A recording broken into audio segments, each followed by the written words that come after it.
আসসালামু আলাইকুম, welcome to আয়াশ kitchen. আজ আমি আপনাদের গোবিন্দভোগ চাল দিয়ে অনেক সফট একটা সন্দেশ তৈরি করে দেখাবো। দেখুন সন্দেশটি ভেতর থেকেও ঠিক কতটা সফট। এর জন্য আমি নিয়ে নিচ্ছি 3 কাপ পরিমাণ লিকুইড ফুল ক্রিম দুধ। আমি একটি চুলা ধরিয়ে দুধটা বসিয়ে দিয়েছি। এর ভেতর দিয়ে দিচ্ছি 2 টুকরা দারুচিনি এবং 2টা এলাচ।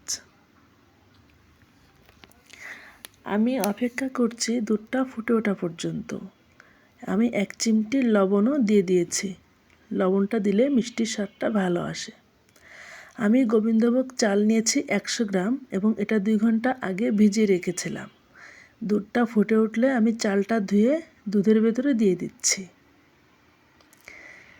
চালটা দিয়ে আমি নেড়ে দিলাম এবং চালটা দেওয়ার পরে দুধ ফুটে উঠলে আমি চুলার আঁচটা একদম লো হিটে রেখে দিয়েছি।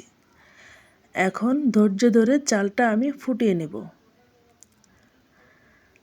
আমি এর ভেতরে যোগ করব 100 গ্রাম মতো গুঁড়ো দুধ। চালটা যখন 80% সেদ্ধ হয়ে গেছে, এই পর্যায়ে আমি গুঁড়া দুধটা যোগ করব। আমি গুঁড়া দুধ সরাসরি আমার পাতিলে যোগ করব না, তাহলে সেটা দলা পাকিয়ে যেতে পারে। এজন্য আমি কিছুটা ঠান্ডা দুধ নিয়ে এর ভেতরে গুঁড়ো দুধটা গুলিয়ে একটি ঘন পেস্ট তৈরি করে নেব। আমি দুধটা এখন মিশিয়ে একটা ঘন পেস্ট তৈরি করে নিচ্ছি।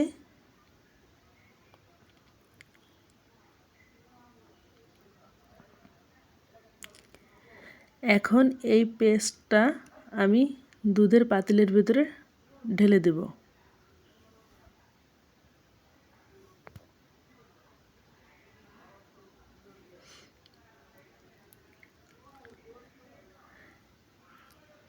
এরপর আস্তে আস্তে নেড়ে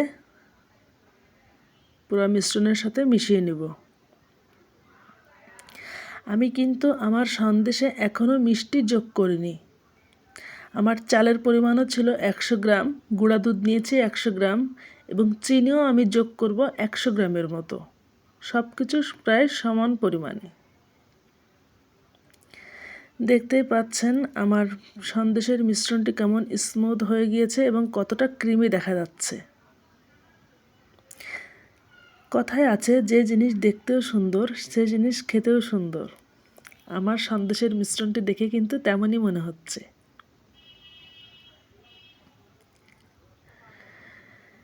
এই পর্যায়ে আমি এর ভেতর থেকে যে এলাচি দারুচিনি দিয়েছিলাম সেগুলো তুলে নিয়েছি। এখন আমি আমার সন্দেশে মিষ্টি যোগ করছি। চিনিটা দেওয়ার পরে মিশ্রণটি বেশ একটি পানি পানি ভাব চলে আসবে। সমস্যা নেই, এটা আবার শুকিয়ে যাবে। এই মিশ্রণটি শুকিয়ে নেওয়ার কাজটা অনেক ধৈর্য সহকারে করতে হবে। এই পর্যায়ে মিশ্রণটি অনবরত নাড়তে হবে। আমি এমন একটি প্লেটে আমার সন্দেশটা তৈরি করে নেব। মিশ্রণটি কিন্তু অনবরত নাড়তে হবে, তা না হলে নিচ থেকে পুড়ে লেগে যেতে পারে। আমি এখন আমার সন্দেশের মিশ্রণে যোগ করছি 1 টেবিল চামচ পরিমাণ ঘি। ঘিটা দিলে সন্দেশে খেতে আলাদা রকমের একটা সুগন্ধ আসবে। আমি নেড়েচেড়ে এখন ঘিটা মিশ্রণের সাথে খুব ভালো মতো মিশিয়ে নিচ্ছি।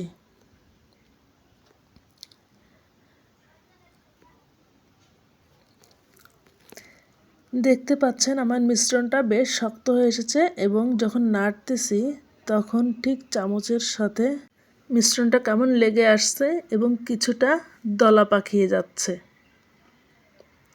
আমি আরও কিছুটা শক্ত করে নেব, যেহেতু আমি বরফি কাটবো। বরফি না কাটলে কেউ এই পর্যায়ে নামিয়ে পরিবেশন করতে পারেন। আর শেপ দিতে হলে অথবা বরফি কাটতে হলে মিশ্রণটি অবশ্যই শক্ত করতে হবে। আমার মিশ্রণটা অনেকটাই শক্ত হয়ে এসেছে। আমি আর কিছুক্ষণের ভেতরে এটা নামিয়ে ফেলব। দেখতে পাচ্ছেন মিশ্রণটা কেমন দলা পাকিয়ে যাচ্ছে, মানে এটা রেডি।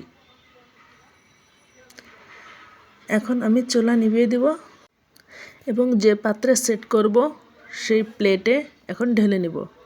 প্লেটটায় আমি আগে থেকে কিছু তেল ব্রাশ করে রেখেছিলাম। এখন মিশ্রণটি নিয়ে নিচ্ছি। এখন আমি একটি চামচ অথবা খুন্তির সাহায্যে মিশ্রণের উপরিভাগটা সমান করে নেব এবং কিছুটা চারকোনা শেপ দিয়ে নেব, ঠিক এইভাবে। আপনাদের কাছে র্যাপিং পেপার থাকলে র্যাপিং পেপার দিয়েও ঢেকে দিতে পারেন। আমার কাছে ছিল না, আমি একটি বড় প্লেট দিয়ে ঢেকে দিয়েছি। এখন এটা কিছুটা ঠান্ডা হলে ফ্রিজের নর্মাল পোর্শনে রেখে দিতে হবে প্রায় 2 ঘন্টা। ফিরে আসছে 2 ঘন্টা পর।